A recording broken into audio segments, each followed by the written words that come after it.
Todo parece estabilidad en la superficie, pero lo que realmente está moviendo el mercado ahora mismo es la liquidez.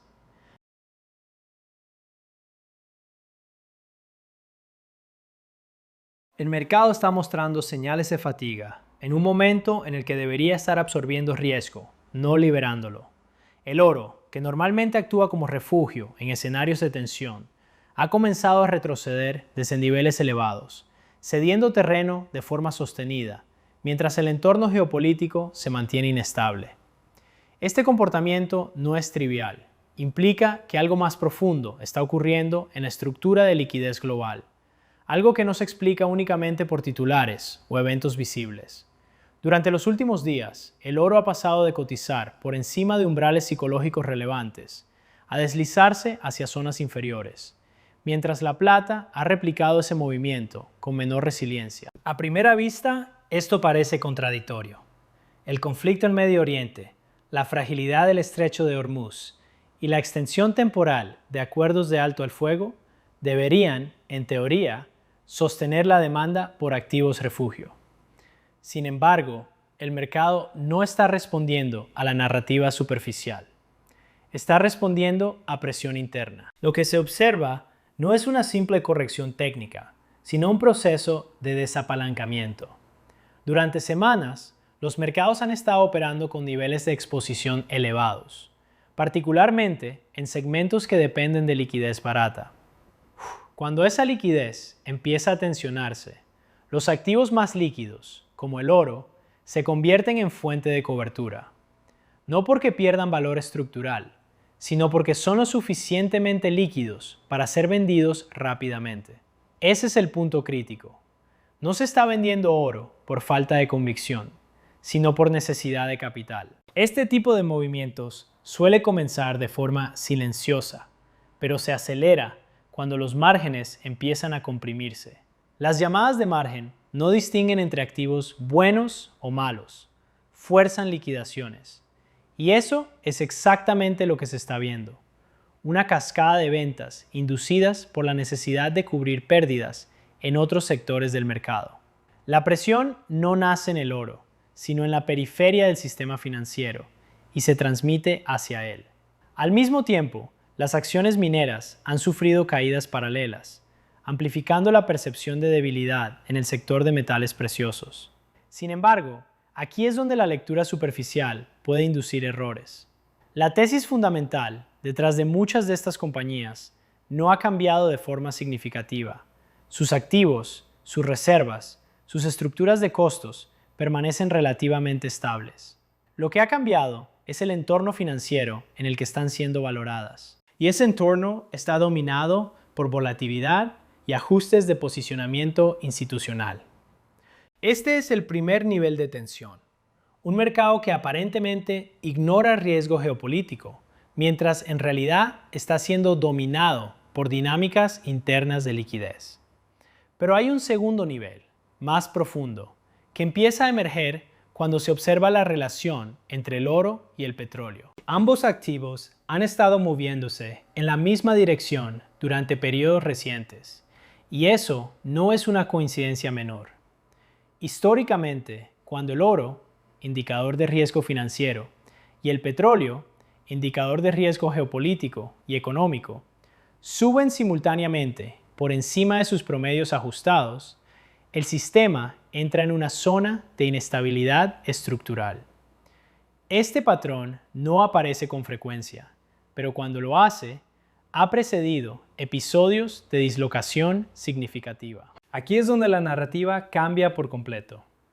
Ya no se trata solo de volatilidad de corto plazo o de eventos geopolíticos aislados. Se trata de una convergencia de riesgos financieros, económicos y políticos. Y esa convergencia está empezando a reflejarse en los precios, aunque de forma fragmentada. El oro, en este contexto, no está cayendo porque el riesgo haya desaparecido. Está cayendo porque el sistema necesita liquidez para sostenerse. El petróleo, por otro lado, mantiene presión alcista debido a restricciones de oferta y tensiones en rutas críticas. Cuando ambos activos se mueven bajo estas condiciones, el mensaje no es estabilidad, sino fricción acumulada. La señal clave aquí no es el movimiento individual de cada activo, sino su sincronización. Esa sincronización sugiere que el mercado está internalizando múltiples capas de riesgo simultáneamente. Y cuando eso ocurre, la probabilidad de disrupciones aumenta. Este es el punto de inflexión analítico.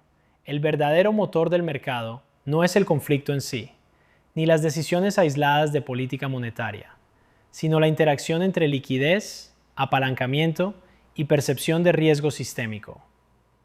Todo lo demás, precios, volatilidad, flujos, son consecuencias. ¿Desde qué país nos estás viendo? A partir de aquí, la estructura se vuelve más compleja. Porque mientras los mercados intentan absorber esta presión, las instituciones están reajustando sus posiciones. Los grandes fondos no reaccionan a titulares, reaccionan a condiciones de liquidez y correlaciones entre activos. Y cuando detectan señales de estrés sistémico, comienzan a reducir exposición en segmentos vulnerables. Esto genera un efecto en cadena. La salida de capital institucional no solo impacta precios directamente, sino que altera la percepción de riesgo para participantes más pequeños. El inversor minorista, que suele entrar en fases de tendencia, se encuentra ahora en un entorno donde las tendencias son menos claras y más volátiles. Esa incertidumbre amplifica los movimientos. En paralelo, los bancos centrales están operando bajo restricciones crecientes. La política monetaria ya no tiene el mismo margen de maniobra que en ciclos anteriores. La inflación sigue siendo una variable crítica, especialmente en un contexto donde los precios de la energía permanecen elevados. Esto limita la capacidad de reducir tasas agresivamente, incluso cuando el crecimiento muestra señales de desaceleración. La Reserva Federal, en particular, se encuentra en una posición delicada. Mantener tasas en niveles relativamente altos sostiene el control sobre la inflación, pero también incrementa la presión sobre el sistema financiero. Reducirlas demasiado rápido podría reactivar dinámicas inflacionarias, especialmente si el componente energético sigue tensionado. Este equilibrio inestable se refleja en las expectativas del mercado. Las probabilidades implícitas apuntan a una pausa en los movimientos de tasas, pero esa pausa no es sinónimo de estabilidad. Es más bien una señal de incertidumbre. El mercado no tiene claridad sobre la trayectoria futura de la política monetaria, y esa falta de claridad se traduce en volatilidad. A esto se suma un elemento político que introduce otra capa de riesgo: la independencia de los bancos centrales. Las tensiones entre el Poder Ejecutivo y la autoridad monetaria no son nuevas, pero cuando se intensifican en un contexto de fragilidad económica, pueden alterar la credibilidad del sistema.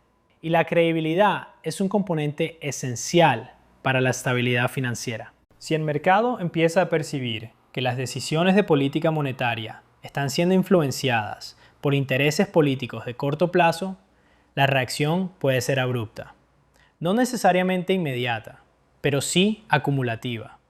Y esa acumulación se manifiesta en primas de riesgo más altas, menor apetito por activos denominados en esa moneda y mayor volatilidad en los mercados de deuda. Mientras tanto, en el sector minero se están produciendo movimientos estratégicos que reflejan una visión de largo plazo muy distinta a la del mercado en general. Las grandes compañías están consolidando activos, expandiendo su presencia en regiones clave y asegurando reservas futuras. Esto sugiere que, a nivel estructural, la demanda por metales, especialmente oro, sigue siendo sólida. La desconexión entre el comportamiento de corto plazo del precio y las decisiones estratégicas de largo plazo es otro indicio de que el mercado está operando bajo distorsiones temporales. Las empresas no invierten miles de millones basándose en movimientos semanales. Lo hacen basándose en tendencias estructurales. Esto crea un contraste interesante. Mientras el mercado liquida posiciones por necesidad de liquidez, los actores estratégicos acumulan activos con visión de años. Esa divergencia es una fuente potencial de oportunidades, pero también de riesgo, dependiendo de cómo evolucione la situación macro. Si se proyectan escenarios a partir de las condiciones actuales, emergen varias trayectorias posibles. En un escenario donde la liquidez se estabiliza y las tensiones geopolíticas no escalan significativamente, el oro podría recuperar terreno a medida que se reequilibran las posiciones. En ese caso, la reciente caída sería interpretada como una corrección dentro de una tendencia alcista más amplia. Sin embargo, si la presión sobre la liquidez persiste y se intensifica, ya sea por eventos financieros, políticos o económicos, el oro podría seguir actuando como fuente de liquidez en el corto plazo, incluso mientras su valor fundamental aumenta. Este es un escenario contraintuitivo, pero no improbable en entornos de estrés sistémico. Un tercer escenario emerge si las tensiones geopolíticas escalan de forma abrupta, afectando directamente la oferta energética global. En ese caso, el petróleo podría experimentar un repunte significativo, lo que a su vez reactivaría presiones inflacionarias. Esto obligaría a los bancos centrales a mantener políticas restrictivas por más tiempo, prolongando la presión sobre los mercados financieros. Cada uno de estos escenarios está conectado por el mismo eje: la interacción entre liquidez, riesgo y política monetaria. No son variables independientes, se retroalimentan. En este momento, el mercado no está en equilibrio, está en transición.